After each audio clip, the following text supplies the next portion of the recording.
हम लोग जा रहे हैं भागवत में, भागवत सुनने।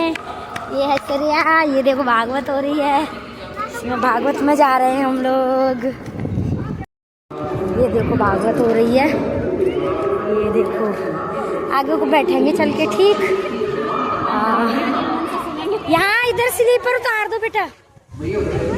दर्शन के द्वारा अन्न में आता है और अन्न में आने के बाद स्त्री और पुरुष इसका भक्षण करते हैं और भक्षण करने के बाद पुरुष के द्वारा स्त्री के गर्भ में ये व्यक्ति जीव प्रवेश करता है और प्रवेश करने के बाद 5 रात्रि में बेर के समान और 15 रात्रि में दिन में ये गोल अंडा बन जाता है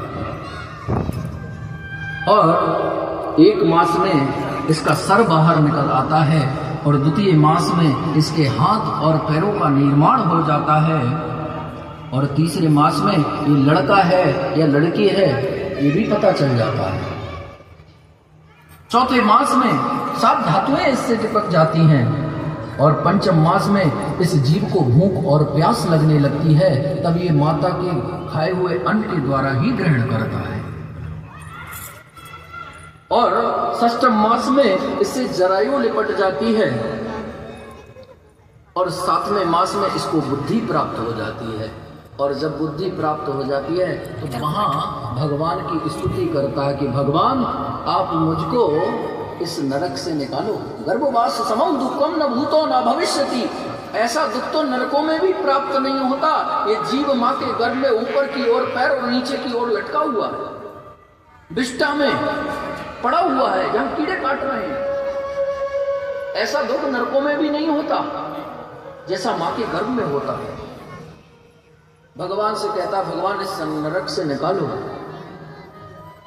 और विश्वास दिलाता है कि भगवान मैंने चाहे पूर्व में जो भी पाप किए उनको क्षमा करो, लेकिन अब मैं विश्वास देता हूं कि आपका 26 घंटे भजन करूंगा।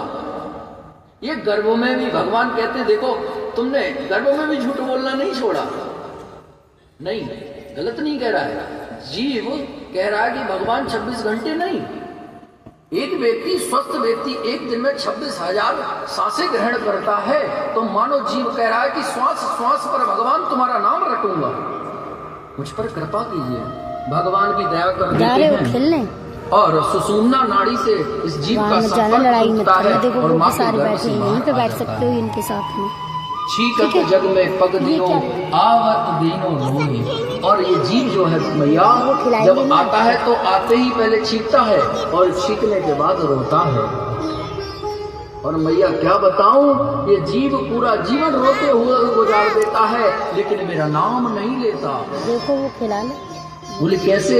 बोले मैं बताता हूँ कि ये बालक जब संसार में आता है तो रोता हुआ पैदा होता है और थोड़ा बड़ा होता है तो इसको कीड़े मच्छर काटने लगते हैं तो बोल नहीं पाता, तब रोता है। जब इसको भूख लगती है स्तनपान करने के लिए रोता है और थोड़ा बड़ा हो जाता है जब शिक्षा ग्रहण करने के लिए जाता है, वहां गुरु अध्यापक लोग ताड़ना देते हैं, तब ये बालक रोना आरंभ कर देता है।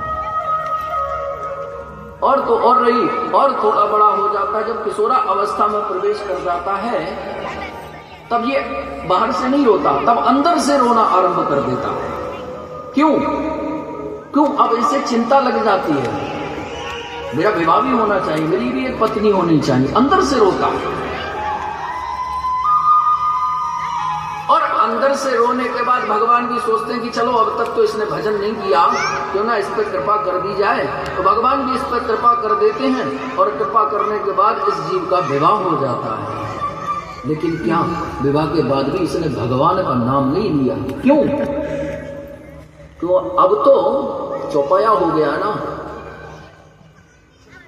2 पैर वाला कौन होता है? मानव। और 4 पैर वाला कौन होता है? पशु।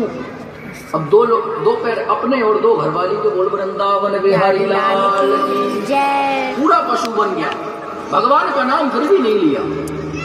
थोड़ा और समय गुजरता है, संतान आ जाती है, फिर संतान के लिए धन कमाने के लिए रोता है और तो और धीरे धीरे वृद्धावस्था की ओर प्रवेश कर जाता है। वहाँ शरीर साथ नहीं देता तो वहाँ तोतली वाणी अच्छी लगती है, घुटनों के बल बैठकर भगवान का भजन नहीं कर सकता तो वहाँ भी रोता है।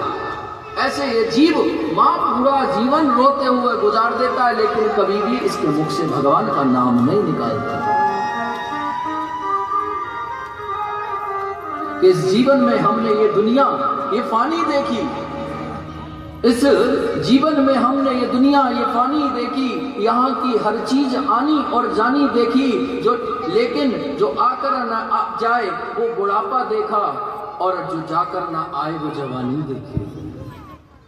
समय के साथ हर चीज निकल जाती है, लेकिन याद रखना, केवल साथ अगर जाता है तो केवल भगवान का नाम ही साथ जाता है। इसलिए जितना हो सके केवल भगवान का नाम ही गाओ।